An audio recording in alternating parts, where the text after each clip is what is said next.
I'm starting. It's evening, my dear students. बेटा 11th commerce after the long time, लगभग 3 months, लगभग 90 days के बाद, बिलीव मी, आप 10th स्टैंडर्ड का डिजिट, 10th स्टैंडर्ड सुनते सुनते सुनते आपने 12 महीने गुजार दिए। नियरली आप 10th स्टैंडर्ड में 10 to 12 मंथ्स थे। आफ्टर द 12 मंथ्स आज आपने काफी टाइम के बाद ऑनलाइन लेक्चर्स में जो आपकी फील्ड से रिलेटेड है, जो आपकी ड्यूटी से रिलेटेड है, उसमें आपने पहली बार सुना है 11th standard commerce. It's decision. बेटा आप डिसीजन ले चुके हो कि आपको कॉमर्स फील्ड ही सेलेक्ट करना है।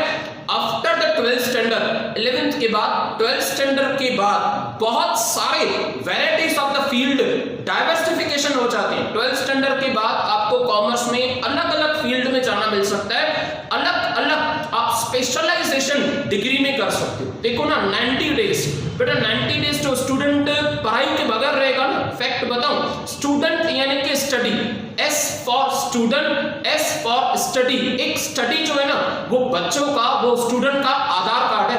और 3 महीने तक आपके पास आधार कार्ड नहीं था, 3 महीने तक हमारे पास आधार कार्ड नहीं था।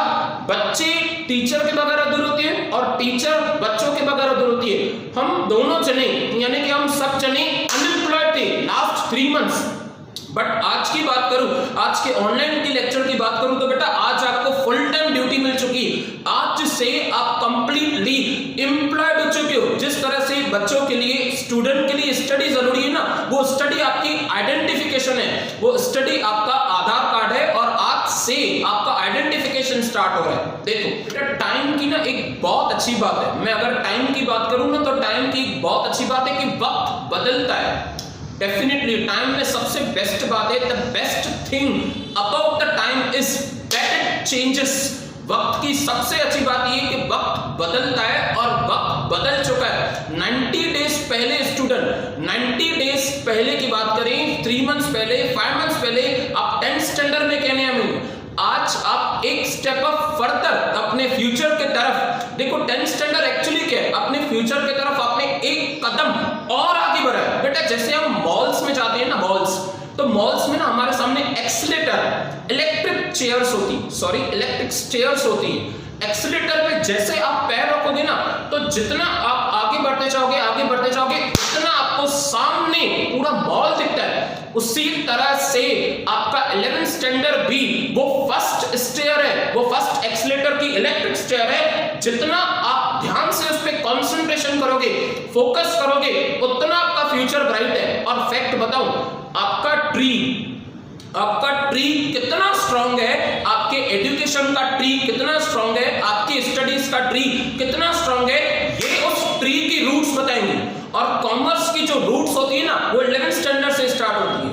दिल से कह रहा हूं, from the bottom of the heart, भले मेरे बच्चे लाइवली प्रैक्टिकली सामने नहीं आ सकते, बेंचेस पे आप नहीं बैठ सकते, लॉकडाउन चल रहा है, स्टडीज में अभी भी लॉकडाउन है, आप क्लासेस में नहीं आ सकते, पर बेटा दिल से कह रहा हूं, सच में भी ये बताने में भी खुशी होती है कि नाउ वी आर एम्प्लॉयड। अब हम ऑनलाइन लेक्चर्स देखते हैं, 30 मिनट्स का लेक्चर, 45 मिनट्स का लेक्चर, पर 45 मिनट से क्या होगा, 45 मिनट्स आपको आपका फ्यूचर बताएगा।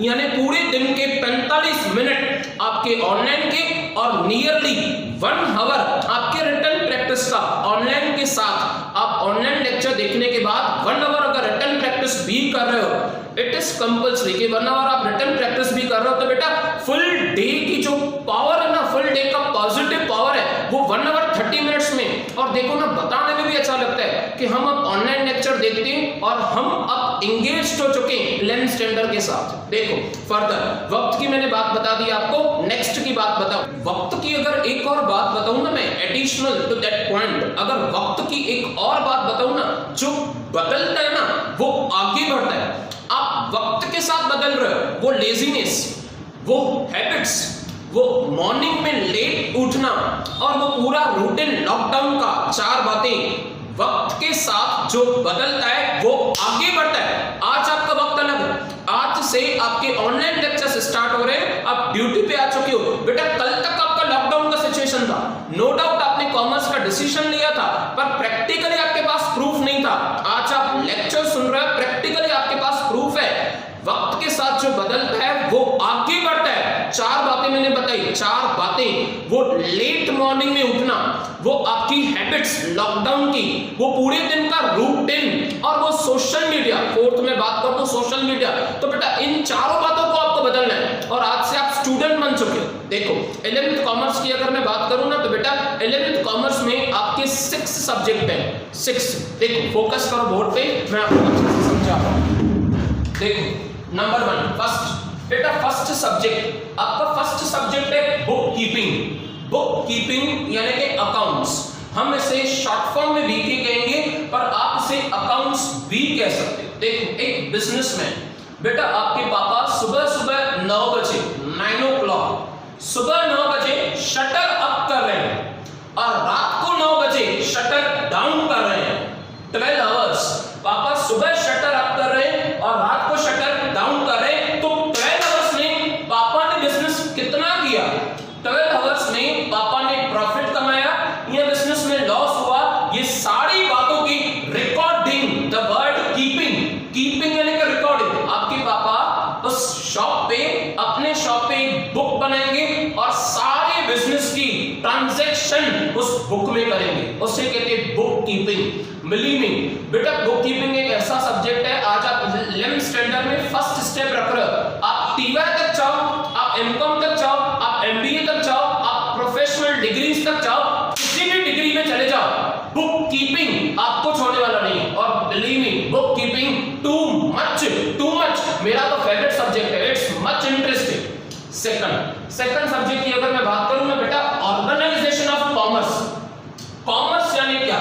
कॉमर्स में एक्चुअली है क्या बेटा? कॉमर्स में आपको बहुत कुछ नॉलेज बिजनेस से रिलेटेड मिलने वाला है। कॉमर्स यानी आपका जो बिजनेस से रिलेटेड है, सर्विसेज क्या होती हैं, बिजनेस क्या होती हैं, कम्युनिकेशन जरूरी है, ट्रांसपोर्ट जरूरी है, वेयरहाउस जरूरी है, बहुत सारी ऐसी बातें जो आपको ओसी में सीखने को मिलेगा। OC organisation of commerce and management. Management आपका 12th में, पर मैनेजमेंट का चैप्टर लास्ट में आपके 11th के ओसी में लास्ट में मैनेजमेंट ही समझाया गया है। 2 subject, first book keeping completely practical subject है जो दी बेस्ट है और सबसे ज्यादा स्कोरिंग है। आप full out of full score कर सकते हो, 25 out of 25 unit test, 50 out of 50 semester, 80 out of 80 आपके फाइनल सेमेस्टर्स। सेकंड सब्जेक्ट बेटा आपका थ्योरी का organisation of commerce. Organisation of commerce यानी जो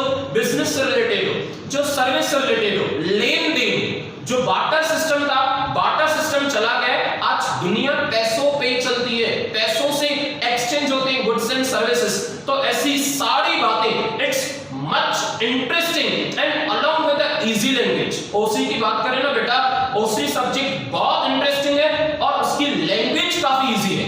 नेक्स्ट थर्ड, देखो थर्ड सब्जेक्ट बेटा आपका सेक्रेटरियल प्रैक्टिस दी बेस्ट। मैं आपको एग्जांपल समझा रहा हूं। थर्ड सब्जेक्ट एक्चुअली क्या है, एग्जांपल देखो बेटा अकबर बादशाह की बात करें ना, अकबर बादशाह जिनका पूरे हिंदुस्तान पे राज चलता था, हुकूमत चलती थी, आपने नाम सुना होगा अकबर बादशाह। अकबर बादशाह अपने बीरबल के बगैर अधूरे थे, यानी अकबर बादशाह कोई भी डिसीजन ले रहे हैं, अकबर बादशाह की पूरी मैनेजमेंट है, उनका पूरा राज है, वो बीरबल के बगैर अधूरे थे।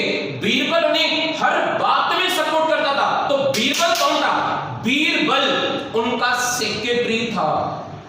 The word SP, the digit S and P, alphabet I mean, the digit यानी alphabet I mean secretarial practice, यानी वो पूरे की पूरी कंपनीज, वो ऑर्गेनाइजेशंस जिनको पूरा सेक्रेटरी चलाएगा और सारे रूटीन सेक्रेटरी अपने कंपनी के संभालेगा। इंटरेस्टिंग सब्जेक्ट है SP।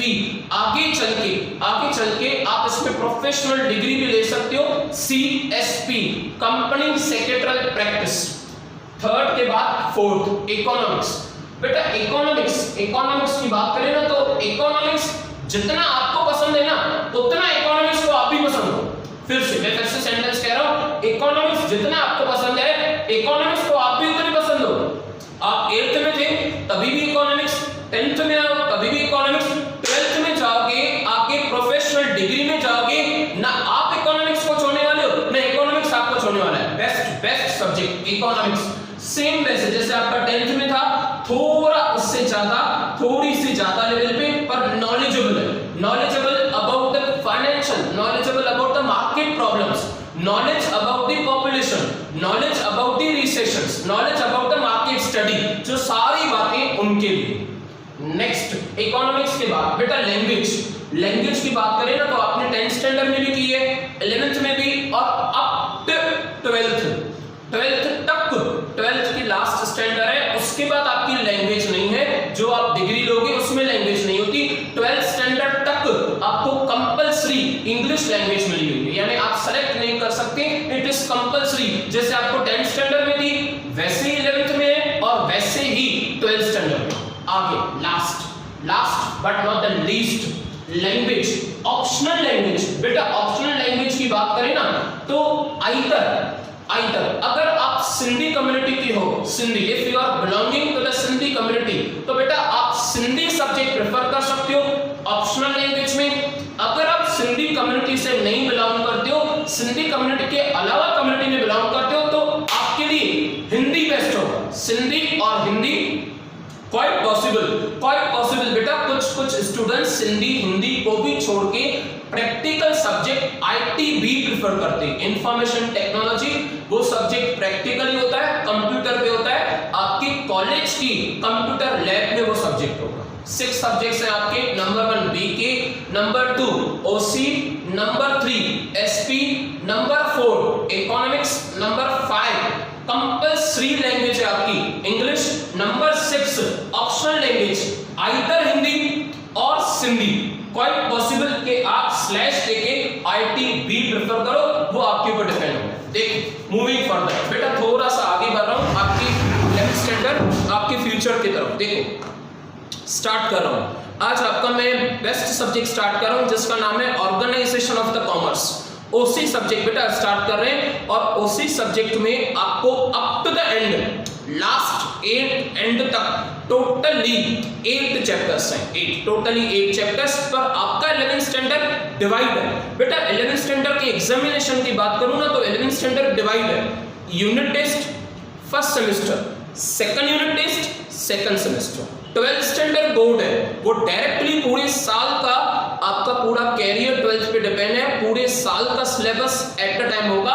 11th स्टैंडर्ड में आप कॉलेज पे डिपेंड हो, फर्स्ट यूनिट टेस्ट, फिर सेमेस्टर, सेकंड यूनिट टेस्ट, फिर सेमेस्टर। देखो मूविंग अहेड आपके ओसी सब्जेक्ट की तरफ बढ़ रहा हूं मैं। नंबर 1 बेटा name and scope of the business, nature and scope of the business. देखो स्टार्ट कर रहा हूं, बिजनेस क्या होता है। देखो number 1 question, what is economic activities and bring out it's classification. आपसे पहले पूछा जा रहा है, हमें बताइए कि इकोनॉमिक एक्टिविटी क्या होती है और क्लासिफिकेशन बताओ। देखो एग्जांपल, बेटा बैकबोन को स्ट्रेट करो और कंसंट्रेशन करो, मैं क्या कह रहा हूं। इट्स माय हम्बल रिक्वेस्ट, ये मेरी हम्बल रिक्वेस्ट है बेटा कि आप जब भी लेक्चर सुनो ना, कंसंट्रेशन से फैमिली मेंबर्स की बातों को छोड़ के कोशिश करके आप अलग से पढ़ाई की जगह पे जहां पे आप स्टडी करते हो उस टेबल पे बैठो, वो एनवायरनमेंट आपका होगा।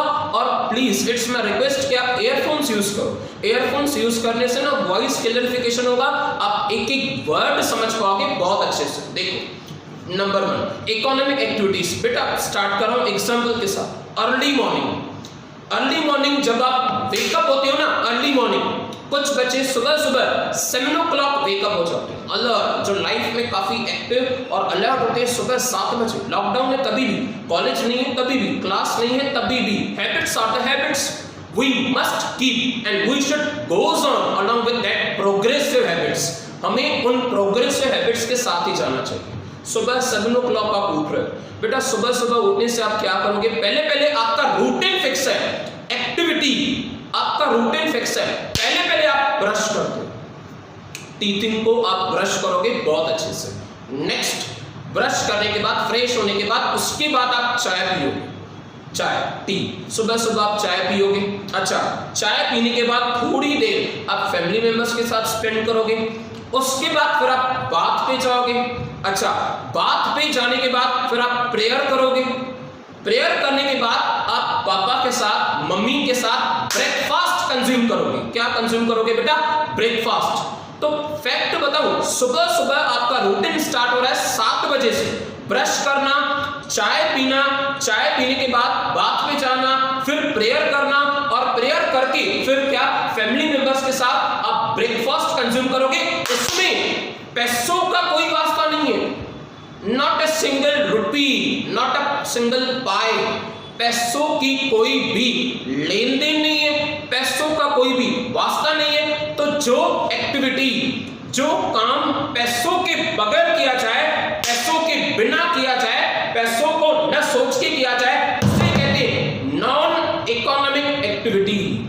I am repeating again. बेटा जो काम पैसों को सोच के नहीं किया जाए, पैसों के बगैर किया जाए, पैसों का जिसमें कोई भी वास्ता नहीं हो, उसे कहते हैं नॉन इकोनॉमिक एक्टिविटी। इसका वाइस वर्सा, जो काम भी पैसों के लिए किया जाए, भले आप कोई भी काम पैसों के लिए कर, पैसे कमाने के लिए, आप बिजनेस कर प्रॉफिट कमाने के लिए, आप जॉब कर सैलरी कमाने के लिए, आप एज अ वर्कर हो वेजेस कमाने के लिए, आप जो भी काम कर रहे हो पैसे कमाने के लिए कर रहे हो, उस काम को कहा जाता है economic activity.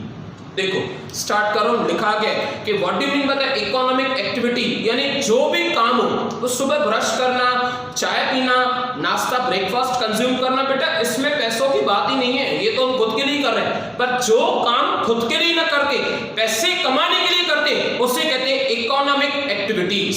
Starting activities involves production, distribution, consumption of goods and services within a society called as an economic activity। या तो आपका बिजनेस प्रोडक्शन कर रहा है, यानी गुड्स को बना रहा है, प्रोडक्शन, आपकी कंपनी पेन बना रही है, प्रोडक्शन। आगे, या तो आप एजेंट हो, मिडिलमैन हो, आप डिस्ट्रीब्यूशन कर रहे हो, पेन्स को डिस्ट्रीब्यूट कर रहे हो, डिस्ट्रीब्यूटर हो आप, या तो क्वाइट पॉसिबल आप रिटेलर हो, या तो आप होलसेलर हो। जो भी काम आप समाज में रह के कर रहे हो और पैसे कमाने के लिए कर रहे हो, उसे कहा जाता है economic activity.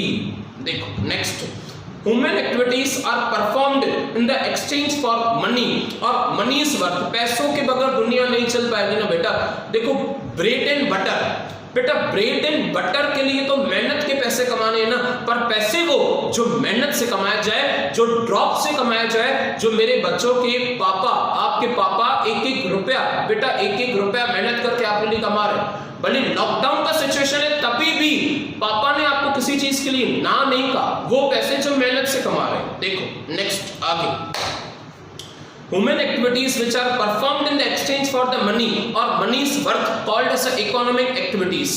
In order, economic activities are those efforts which are undertaken by the man to earn income, money or wealth। कोई भी ऐसी एक्टिविटी जो आपने पैसे कमाने के लिए, वेल्थ प्रॉपर्टीज बनाने के लिए या इनकम कमाने के लिए की है, for his life and to secure the maximum satisfaction of the wants with a limited care means। जिंदगी में ना गुजारा करना पड़ता है, और गुजारा खुशी से करना पड़ता है। पैसे कितने भी हैं, इच्छाएं बहुत सारी है, वॉन्ट्स बहुत है, पैसे तो अनलिमिटेड नहीं होंगे ना। पैसे भले कोई भी हो, इंडिया का फर्स्ट रिचेस्ट पर्सन हो, तभी भी उसे लगेगा कि मेरे पास लिमिटेड पैसे हैं, मैं और पैसे मेहनत से कमाऊं, मैं और आगे बढ़ूं। नेक्स्ट एग्जांपल दिया गया है, जैसे तो a factory, a worker works in a factory and get the wages. Worker बेचारा पूरे दिन में 12 आवर्स की ड्यूटी दे रहा है और वेजेस कमा रहा है, वो एग्जांपल है पैसों का,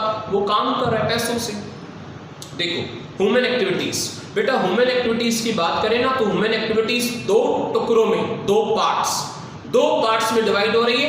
एक टुकड़ा इकोनॉमिक एक्टिविटी का और एक पीस, एक पार्ट नॉन इकोनॉमिक एक्टिविटी का। एक टुकड़ा इकोनॉमिक एक्टिविटी और एक टुकड़ा नॉन इकोनॉमिक एक्टिविटी। देखो इकोनॉमिक एक्टिविटीज में तीन आप इन 3 बातों से रिलेटेड पैसे कमाओगे, तो वो तीनों बातें इकोनॉमिक एक्टिविटी में आती। Number 1 profession, number 2 employment, number 3 business.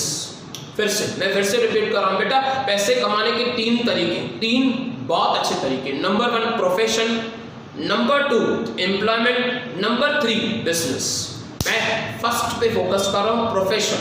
देखो, इंडिया के नंबर 1 एडवोकेट, एकदम नंबर 1, उल्लासनगर का नहीं कह रहा हूं, इंडिया का नंबर 1 एडवोकेट जो आज हमारे साथ नहीं है, उन्हें एक्सपायर होके कुछ टाइम हो चुका है, बट वो पूरे इंडिया में फेमस है। आप गूगल पे सर्च कर सकते हो, राम जेठमलानी, प्योरली सिंधी कम्युनिटी के राम जेठमलानी इंडिया के नंबर 1 एडवोकेट है। वो आदमी जो प्रोफेशन कैरी करता हो, वो आदमी जो सर्विस देता हो, वो आदमी जिसके पास डिग्री का प्रूफ हो, वो आदमी जिसको अपनी सेपरेट ऑफिस हो, उसे कहा जाता है प्रोफेशनल पर्सन। यानी जिसके पास क्वालिफिकेशन है, जिसके पास डिग्री है, जिसके पास सेपरेट ऑफिस है, जो सर्विस प्रोवाइड कर रहा है, उसे कहा जाता है profession. Ram Jethmalani, late Ram Jethmalani India के नंबर 1 एडवोकेट थे, नंबर 1। तो वो किस फील्ड में थे, वो कैसे पैसे कमाते थे, वो प्रोफेशनल थे। और प्रोफेशनल आदमी पैसे कमाता है bye charging the fees.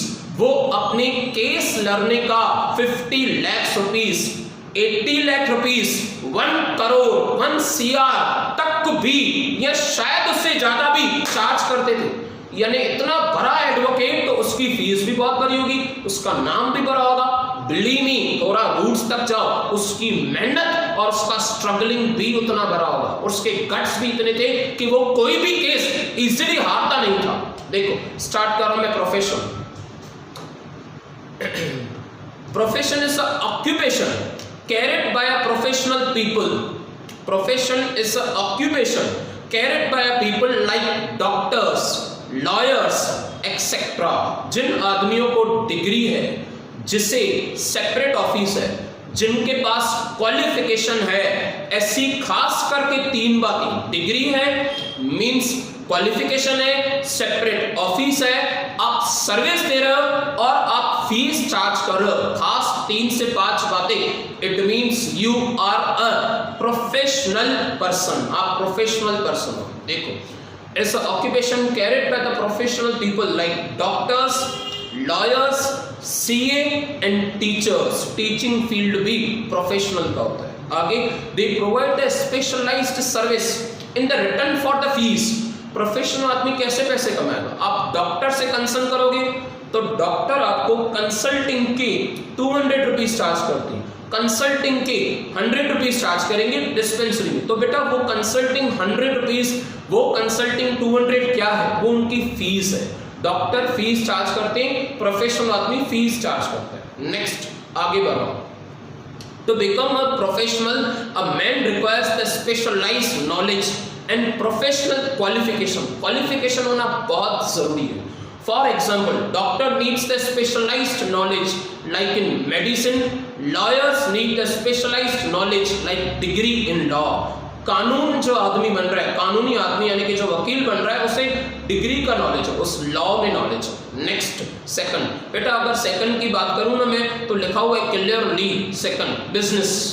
Business best of the best, एकदम बेस्ट। देखो, आप कोई भी चीज ऐसी कोई भी एक्टिविटी जो आप मुनाफा कमाने के लिए कर रहे हो, प्रॉफिट, आप 20 रुपए की चीज को 25 में बेच रहे हो, 10,000 की चीज को 12,000 में बेच रहे हो, 1 लाख की चीज को 1,20,000 में बेच रहे हो, इट मींस कि आप बिजनेस कर रहे हो। बिजनेसमैन की सबसे बड़ी निशानी होती है, या तो वो प्रोडक्शन करेगा किसी चीज का, मैन्युफैक्चरिंग। मैंने कहा था कि आप पेन की फैक्ट्री चला रहे हो, आप प्रोडक्शन कर रहे हो, या तो वो डिस्ट्रीब्यूशन करेगा, तो आप पेन में डीलर्स हो, या तो वो रिटेलर होगा, या तो वो होलसेलर होगा, बट जो भी होगा वो अपनी कमाई का हक नहीं छोड़ेगा।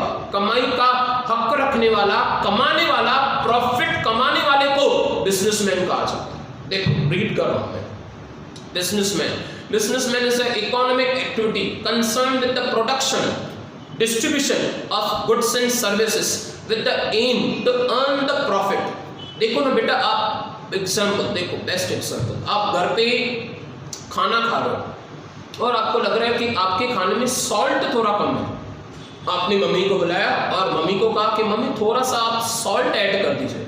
बेटा सॉल्ट कौन बनाता है नॉर्मली लोकली? सॉल्ट कौन सा कॉमन है? Tata salt. Tata industries, Tata company Tata salt बनाती। लगभग नियरली 20 रुपीज का पैकेट आता है। 20 रुपीज, मुझे ध्यान से बताओ 20 रुपीज के पीछे कम से कम 2 रुपया, कम से कम 4 रुपया मिनिमम कंपनी ने अर्न किया होगा। यानी 20 रुपए के पीछे कंपनी मिनिमम 2 रुपीज अर्न कर रही है, नियरली 4 रुपीज अर्न कर रही है। तो ये क्या है? ये बेटा उनका प्रॉफिट है। तो वो क्या कर रही है? वो बिजनेस कर रही है। जो आदमी, जो कंपनी प्रॉफिट कमाने के लिए चीजें बेचता है, प्रॉफिट कमाने के लिए गुड्स बनाता है, उसे बिजनेसमैन कहा जाता है। Business is an economic activity concerned with the production, Tata Salt, distribution of goods and services with the aim to earn the profit. It includes all those activities which are directly or indirectly concerned with the production, purchase of sale and goods and services. भले वो service भी हो बेटा, business यानी खाली goods नहीं, बल्कि वो सर्विसेज भी हो ना। सर्विस यानी कि वो सेवा का काम हो पर चार्ज पे, पर प्रॉफिट पे। So the production, marketing, advertising, warehousing, insurance, banking etcetera are the business activities. Bank वाले, B for bank, B for business. बेटा बैंक वाले भी बिजनेस करते हैं। देखो बैंक वाले ना जो ट्रांजैक्शंस होती है ना, बिजनेस की जो ट्रांजैक्शंस होती है उनके पीछे चार्जेस लेते हैं और वो चार्जेस उनका प्रॉफिट होता है। बैंक यानी कि बी फॉर बैंक यानी कि बिजनेस, वो चार्जेस उनका प्रॉफिट होता है। थर्ड लास्ट पॉइंट की बात करूं तो बेटा थर्ड पॉइंट आपकी एम्प्लॉयमेंट। देखो एम्प्लॉयमेंट यानी क्या? अगर आप किसी के अंडर जॉब कर रहे हो, आप ड्यूटी पे जा रहे हो, आपके ऊपर कोई एम्प्लॉयर नौकरी देने वाला है, तो means you are doing employment. आप सुबह 9 बजे से लेके 5 बजे तक बैंक में जा रहे हो तो आप एम्प्लॉयमेंट, आप जॉब करो। आप मॉर्निंग 7 o'clock से लेके आफ्टरनून 2 o'clock तक कॉलेज में पढ़ाने जा रहे हो, टीचर हो, तो आप एम्प्लॉयमेंट कर रहे हो। अच्छा, आप हॉस्पिटल में जा रहे हो, हॉस्पिटल में आप ड्यूटी पे जा रहे हो। अगर आप अलग डिस्पेंसरी चला रहे हो, इट मींस आप प्रोफेशनल पर्सन हो।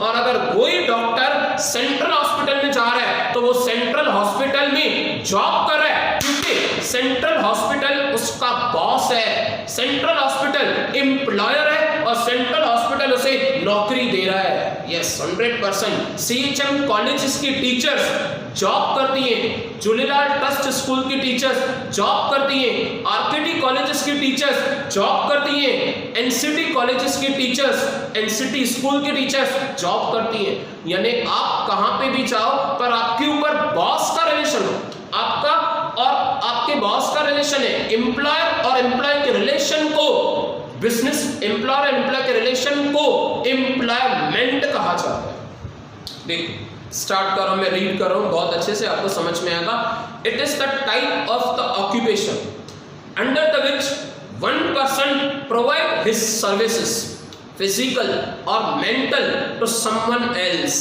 इन रिटर्न ही गेट्स सैलरीज और wages. Best of the best CHM teachers, CHM college की टीचर्स जॉब कर रही है, सैलरी कमा रही है।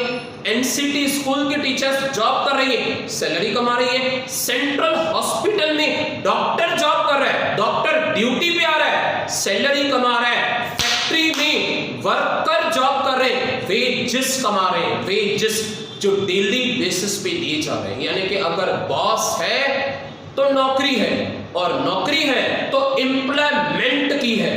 यस नौकरी यानी कि employment.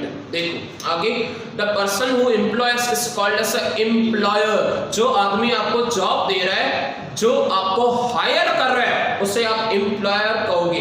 And the person who is employed called as a employer. यानी टीचर्स एम्प्लॉय है, वो डॉक्टर वहां पे एम्प्लॉय है, वो वर्कर वहां पे एम्प्लॉय है। 3 पॉइंट्स। बेटा what is mean by economic activity, उसमें 3 पॉइंट्स हमने पढ़ी है, बेस्ट 3 पॉइंट्स थे। रिवीजन, हमारी वो हैबिट कंटिन्यू होनी चाहिए, लेक्चर को कंप्लीट करने से पहले वो रिवीजन। नंबर 1 की मैं बात करूं तो नंबर 1 प्रोफेशन, नंबर 2 की बात करूं तो बिजनेस, नंबर 3 की बात करूं तो एम्प्लॉयमेंट। इट्स माय रिक्वेस्ट बेटा, मैं रिक्वेस्ट भी कर रहा हूं और मेरी एक्सपेक्टेशंस भी है कि मेरे बच्चे लेक्चर देख रहे हैं, वीडियो सुन रहे हैं, बहुत अच्छी बात है, कंसंट्रेशन है, बहुत अच्छी बात है, बट प्लीज आप लेक्चर के बाद मैं आपको ग्रुप में पीडीएफ फाइल सेंड करूंगा, पीडीएफ फाइल, उसमें से आप रिटन प्रैक्टिस जरूर करना। रिटन प्रैक्टिस बेटा आपको बहुत आगे तक जाएगी, यानी अगर आपकी आदत लग गई ना, एक बार आपको रिटन प्रैक्टिस की हैबिट पड़ गई, यानी सच्ची बता रहा हूं लाइफ टाइम आपको पढ़ाई का टेंशन नहीं होगा, कभी भी नहीं। जिस स्टूडेंट को रिटन प्रैक्टिस की हैबिट है, यानी उसे स्टडी का कभी भी टेंशन नहीं, क्योंकि उसे पता है मैं पढ़ता नहीं हूं, मैं लिखता भी हूं, और सिर्फ पढ़ने वाले थोड़ा टेंशन में चलेंगे कि भाई कब तक याद करें, कहां तक याद करें, अल्टीमेटली लिखना तो जरूरी है ना।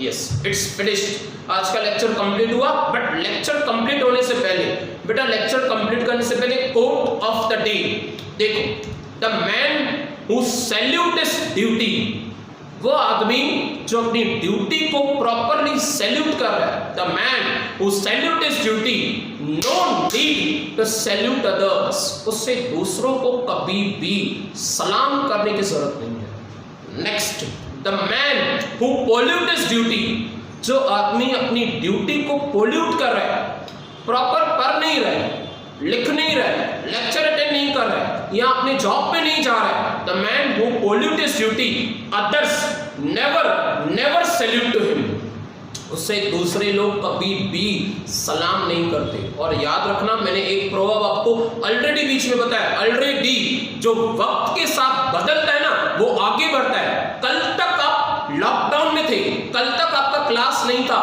कल तक आपके ऑनलाइन लेक्चर्स नहीं थे, कल तक आपकी ड्यूटी नहीं थी, कल तक आपकी हैबिट्स अलग थी। आज लॉकडाउन के बाहर हो, लेक्चर देख रहे हो, आज आपकी ड्यूटी है, आज आप ऑनलाइन लेक्चर देख रहे हो, आज आपकी हैबिट्स अलग होनी चाहिए। Yes, that's sufficient for today. We'll meet again tomorrow. Bye. Take care. Have a nice day.